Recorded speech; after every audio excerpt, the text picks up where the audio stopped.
Olá, a paz do Senhor Jesus. Hoje faremos um estudo bíblico maravilhoso. Hoje estudaremos os atributos do ser humano. Louvado seja Deus. Esse é o meu canal, Erlândio Teixeira, Louvor e Adoração. Se você ainda não é inscrito, se inscreva no meu canal, ative o sininho para receber as notificações. Quando eu postar um vídeo no meu canal, você ser notificado pelo YouTube. E ajude o meu canal a crescer, para que nós possamos levar a palavra de Deus a muita gente. Louvado seja o nome do Senhor. Então hoje estudaremos os atributos do ser humano. Para nós iniciarmos, vamos aqui dar o texto áureo da nossa lição de hoje, que se encontra no Salmo 32 e no versículo 9, que diz assim a palavra: Não sejais como o cavalo, nem como a mula, que não tem entendimento, cuja boca precisa de cabresto e freio, para que se não atirem a ti. Louvado seja Deus. Veja que este versículo ele é maravilhoso, né? Que nós não sejamos como os animais irracionais que não pensam, né? Que precisam de cabresto para ser guiados, para ir para algum canto, né? O versículo diz que nós tenhamos que não ser como animais, nós temos que ser como seres humanos racionais, que Deus atribuiu para que eu e você pudéssemos pensar, falar, ter uma direção na palavra de Deus. Glória a Jesus. A verdade prática diz assim: criado à imagem de Deus, o homem é um ser espiritual, racional, livre e criativo. Sua missão primordial é glorificar o Criador e mantenedor de todas as coisas. Aleluia. Louvado seja Deus. Então nós sabemos que o ser humano é um ser espiritual, racional, livre, criativo, né? A sua missão primordial é glorificar o Criador, se alegrar no Criador, exaltar o Criador. Porque o Criador que fez os céus e a terra, o Deus maravilhoso, merece todo louvor, toda adoração. Então, os atributos, né, do ser humano, ele tem como finalidade glorificar a Deus, exaltar seu nome, ser criativo para aquele que nos deu a vida. Louvado seja Deus. Estudo bíblico em classe. Hoje nós vamos ler a leitura bíblica em Romanos, no capítulo 12, e o versículo de 1 a 10. Venha comigo nesse estudo maravilhoso. Romanos 12, 1. Rogo-vos, pois, irmãos, pela compaixão de Deus, que apresenteis o vosso corpo em sacrifício vivo, santo e agradável a Deus, que é o vosso culto racional. E não vos conformeis com este mundo, mas transformai-vos pela renovação do vosso entendimento, para que experimenteis qual seja a boa e agradável e perfeita vontade de Deus. Porque pela graça que me é dado, digo a cada um dentre vós, que não saiba mais do que convém saber, mas que saiba com temperança, conforme a medida da fé, que Deus repartiu a cada um. Porque assim como em um corpo temos muitos membros, e nem todos os membros têm a mesma operação, Assim nós que somos muitos, somos um só corpo em Cristo, mas individualmente somos membros uns dos outros, de modo que tendo diferentes dons, segundo a graça que nos é dada. Se é profecia, seja ela segundo a medida da fé. Se é mistério, seja em ministrar, se é ensinar, haja dedicação ao ensino, ou o que exorta, use esse dom em exortar. O que reparte, faça-o com liberalidade. O que preside, com cuidado. O que exercita misericórdia, com alegria. O amor seja não fingido. Aborrecei o mal e apegai-vos ao bem. Amai-vos cordialmente uns aos outros, como amor fraternal, preferindo-vos em honra uns aos outros. Aleluia, glória a Deus. Então o Evangelho de Cristo sempre está falando do amor, sempre está falando da união, sempre está falando do corpo, porque o corpo de Cristo é muitos membros. E membros é um conjunto de membros. E nós dependemos um dos outros. Eu dependo de você e você depende de mim. E nós dependemos um dos outros. Esse é o corpo de Cristo. Esse é a igreja de Cristo. Muitos membros. Louvado seja Deus. Vamos à introdução do nosso estudo. Na aula de hoje estudaremos os principais atributos do ser humano: espiritualidade, racionalidade, sociabilidade, liberdade e criatividade. Veremos que o homem, apesar da queda, continua a executar a missão que Deus lhe entregou no Éden. A desobediência humana não frustrou os planos divinos. Se Deus assim nos dotou, usemos cada um de nossos atributos para glorificá-lo. No aperfeiçoamento destes, leiamos a Bíblia, oremos, vigiemos, noite e dia, evangelizemos e exerçamos ao amor cristão. Em suma potermo, nos de tal forma para que o Pai Celeste seja exaltado eternamente através de nossas qualidades espirituais, psicológicas e físicas.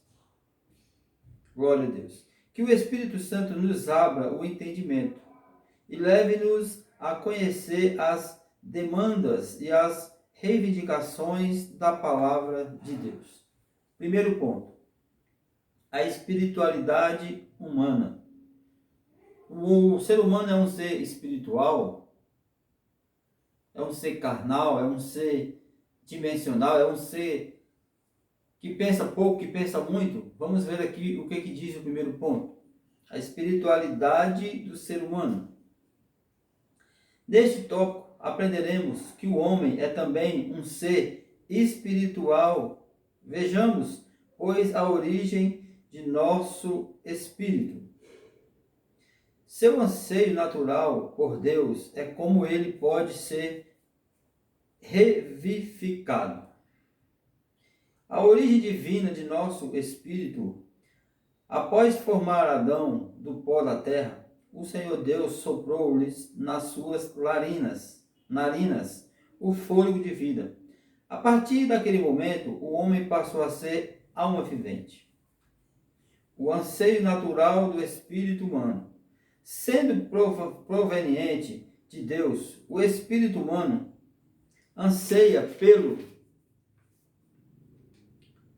Pai Celeste, conforme Paulo muito bem acentuou aos atenienses, em Atos 17, 21 e 22. Já o salmista confessou que a sua alma suspirava por Deus. Infelizmente, não são poucos os que, devido a uma vida ímpia e blasfêmia, sufoca o seu anseio pelo Criador. Ou seja, muitas pessoas que têm os seus afazeres aí no mundo, faz coisas, como diz o ditado, que até Deus duvida.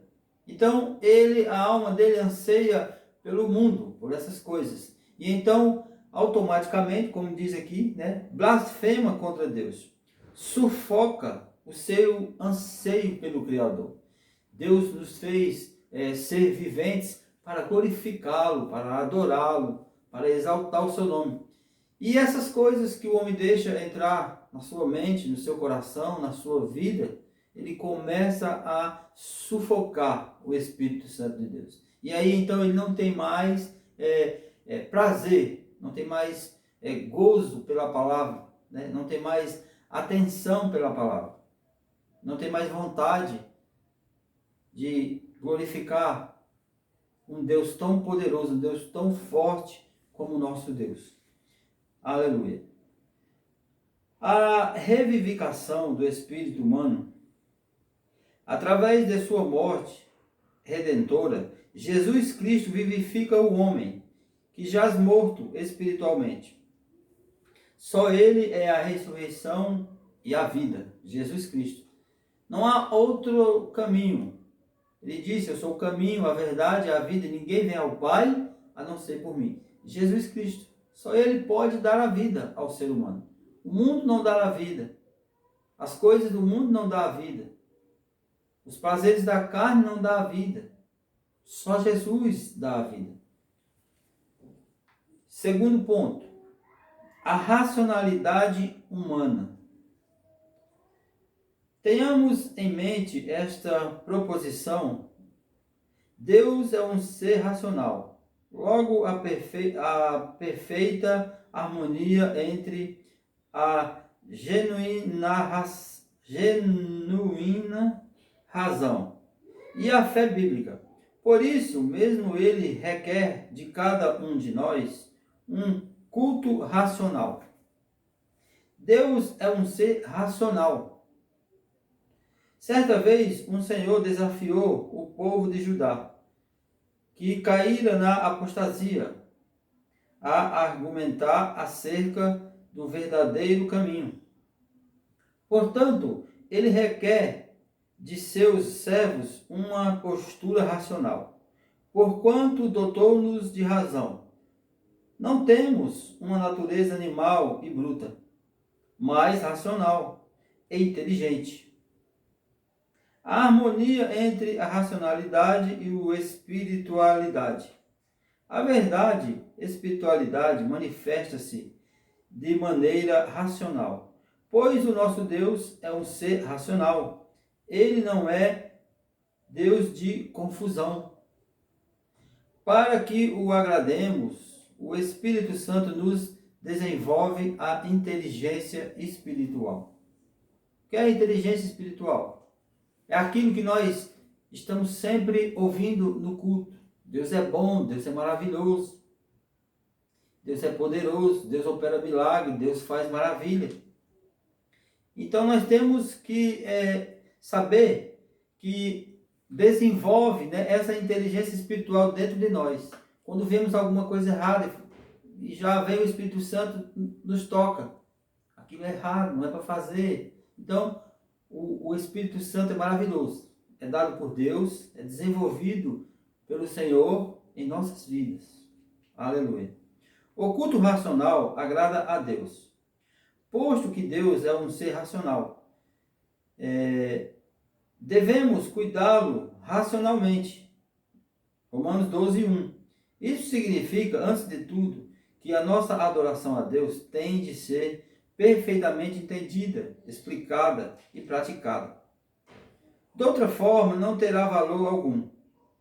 Aliás, o culto cristão é o mais racional de todos. Apesar de parecer para os incrédulos escândalo e loucura. Glória a Deus. Quando vemos um crente orando, um crente cantando, louvando a Deus, exaltando o seu nome, Às vezes a pessoa olha e acha que é besteira, que é maluquice, que é uma coisa cafona, uma coisa ridícula, mas não. Em Atos dos Apóstolos, quando a igreja estava ali reunida naquele culto maravilhoso e o Espírito Santo desceu sobre suas vidas, aquele povo começaram a pular de alegria, a gritar o nome do Senhor, exaltar o seu nome. E muitas pessoas que estavam lá fora diziam: eles estão loucos, eles estão doidos. Como é que pode estar daquele jeito? Gritando, pulando, andando daquele jeito? Estão loucos, loucura. Mas não. Não é loucura, é o Espírito Santo maravilhoso que nos alegra. Romanos 14:17 diz que o reino de Deus não é comida e nem bebida, mas justiça, paz e alegria no Espírito Santo. Louvado seja Deus. Vamos aqui para o terceiro ponto. A sociabilidade humana. Deus nos criou sociáveis.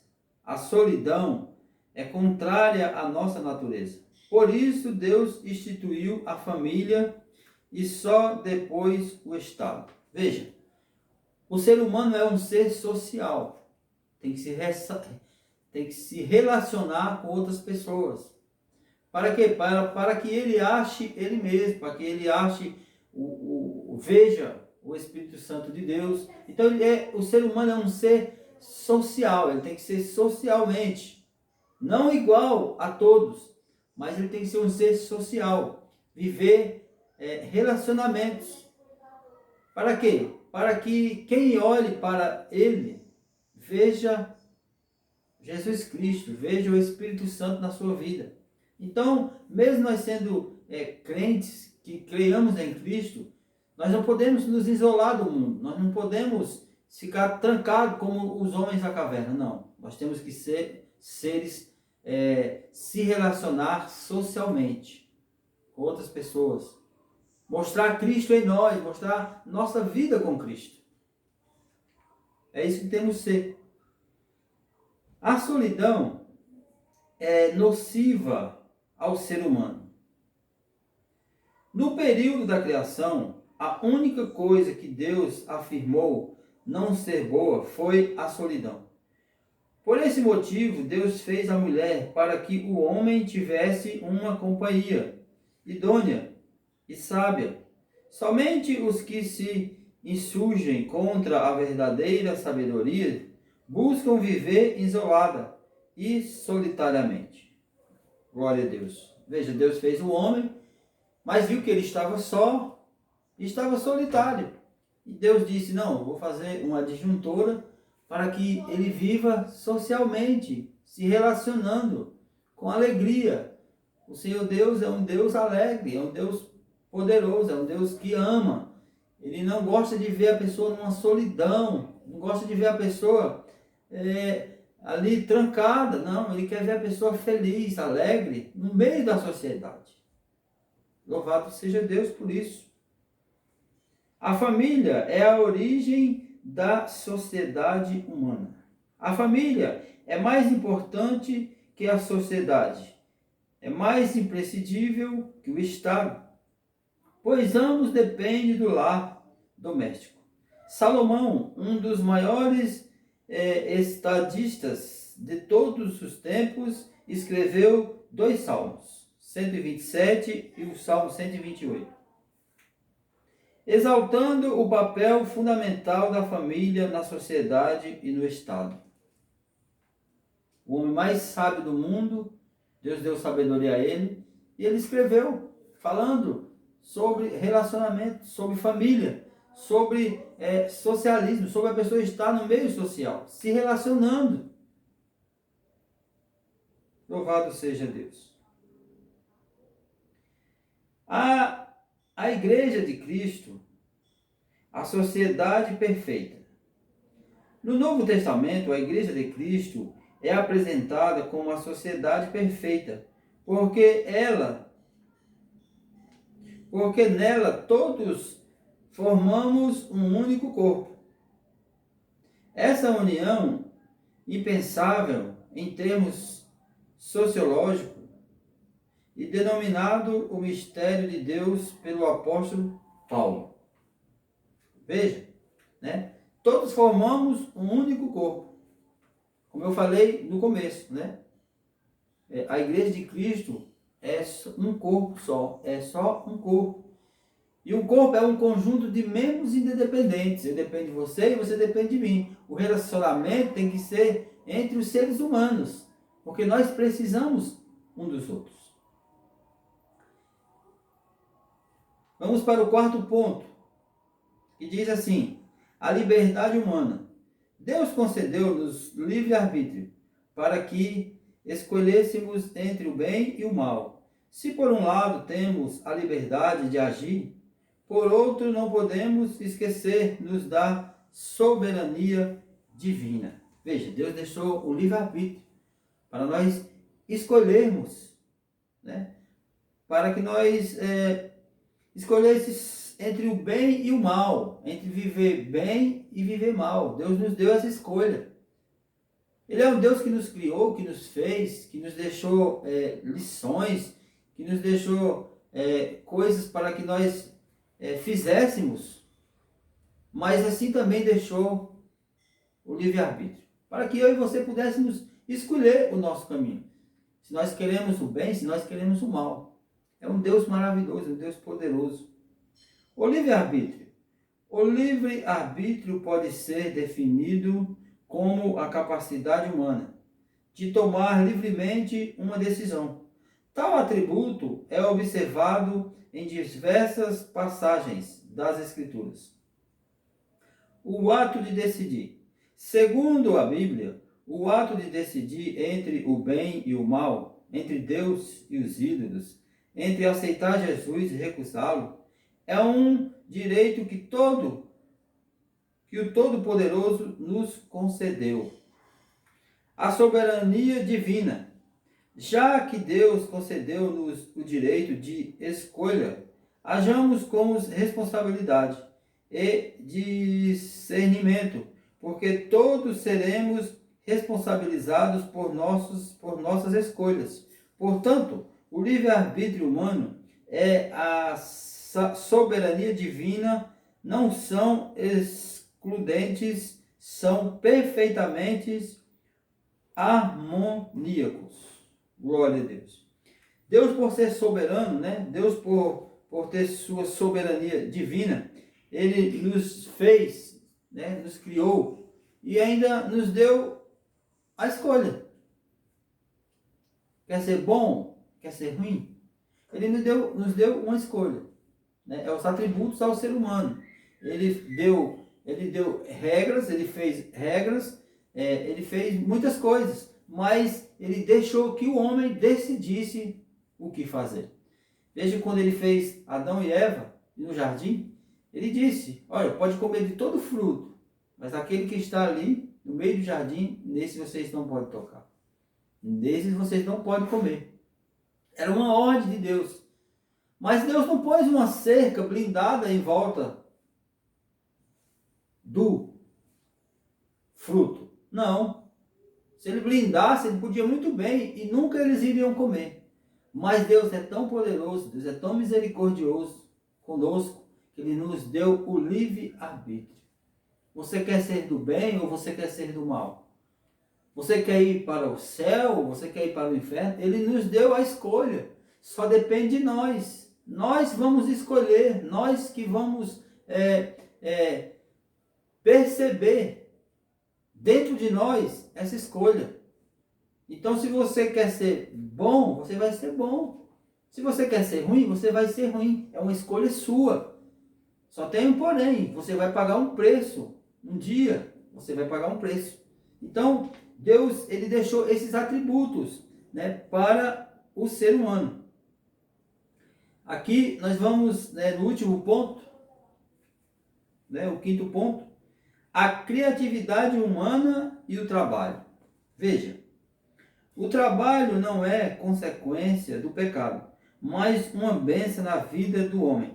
Neste tópico, veremos que, através do trabalho, o ser humano transforma e preserva a terra. A dignidade do trabalho. Deus criou o homem para trabalhar. A terra, ará-la e transformá-la a fim de torná-la habitável. Glória a Deus. Conseguinte, o trabalho não é um castigo devido ao pecado de Adão, mas uma bênção a todos os seus descendentes.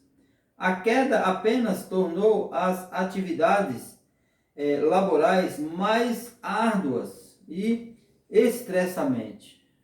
Glória a Deus. Deus disse que o homem iria trabalhar. Deus disse que o homem, a partir do momento que o homem comeu do fruto proibido, ele passou a pecar. Então Deus disse, olha, a partir de hoje, tu vais sobreviver do teu trabalho. Trabalhar não é pecado. Deus falou que o homem teria que trabalhar para se sustentar. Louvado seja Deus. A criatividade humana. Os descendentes de Adão, trabalhando metodicamente, desenvolveram em pouco tempo as mais variadas técnicas. Rapidamente, evoluíram na terceira geração.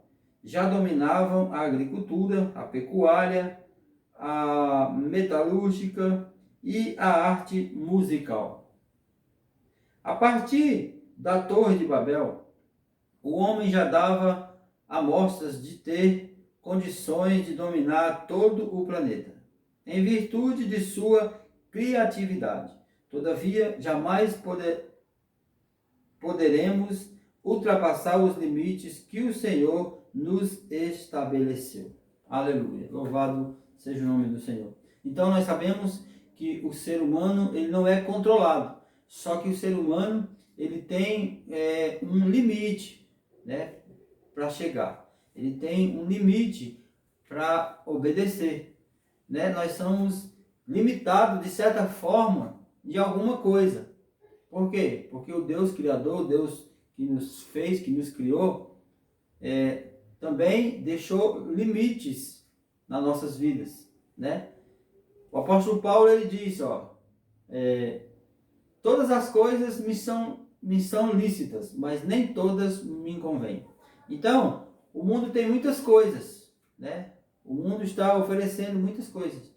E nós temos que ter consciência das coisas que nós vamos querer, das coisas que nós vamos buscar, porque nem todas nos convêm para a nossa vida, para o ser humano, para a edificação do ser humano. Então vamos